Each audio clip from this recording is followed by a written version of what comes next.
داداش مهراب چی شده؟ سرت داری بازم؟ آره سرات جان، مثل همیشه است. دنیا منو ول کنه، این سردرد لعنتی ولم نمیکنه.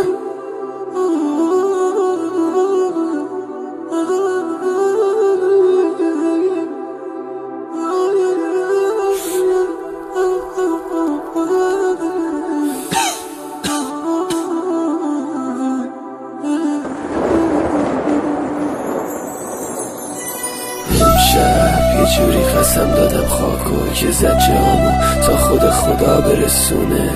دعا کن مامانم نفرین نکنه که نفرین بکنه تا 7 نسل میسوزونه. عاشق تو بودم هیچی رو ندیدی، توی این سینه چه آتیشی به پا کردی. دعا کن دیگه یادم نیفتی، از حق نگذریم تو خیلی نامردی. هیچ وقت نمیبخشمت. نشو صد لالایی بخونم، لالایی دردونه یه قلبم، لالایی کنار شاروم بخوابیم. کجایی این شبا چقدر گریه کردم، لالایی گلای پونه و رازقی هنوز واسه مهراب مثل گل شقایقی. لالایی خوب بخوابی رو تن آقایی، دوباره لالایی چه شبایی از ترس این که رگامو نزنم دعا کردم خورشید بیاد و فرداشه. مامان اون روز نزدیک همه میگن هرچی خاکه بقای عمر شما باشه. میرم تا مادر من نباشه بی حرمت، یه طوری کنار بیا اصلا بذار پای قسمت. جمعت بدجوری مرده پرست شدن، سرشون سلامت ولی دلگیرم از خودم. رفتی و قیدمو زدی، مریم و یه روز میبینی این برعکسمو خاک ببینی.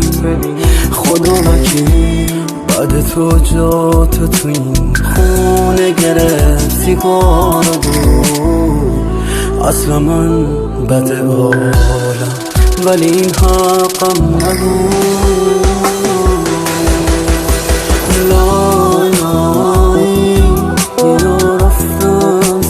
خاکم بشین لالایی، عکسمونو حالا با گریه ببین. لالایی به خواب آروم من و رگامو پین. لالایی اینو بدون که بد کردی رفتی. اینو داشته باش مستان پر از قرصه، ببین من میرسم هی میخورم سیگارو دستام اینقدر سیخ زدم جا نداره، به مرگ تو این دفعه شارک میبارم بد میبارم. سیگارو چشمام اینقدر خیس شده کور شده، اشکام مثل سیل میاد خونه رو دریا کرده. سیگارو این بار اینقدر بد زده میتیم و ببین بارشونه خون میاد پشت تن و بار کرده. سیگارو داغون تر از مندی همش خیلیون و سیگارو سرهنگ و سیلی و شربت و قرصاش. سیگارو آروم تر از مرگ برنج و سنگ قبر و گریه زارینی کنار شعر و عطر رازقی. سیگارو مادر تر از مادر من خدای من بود چه ولم کرد توی این گهدونی دست و پا زده. سیگارو آخر سرم گفته نوای خونه دلگیره و لج کردم و تو رگام پول هوا زدم. این روزا تو گوشی همه میگردن دنبال تیکه ها و تنه، ولی من چی؟ هر وقت خواستم ازت بنویسم سر زبونمه.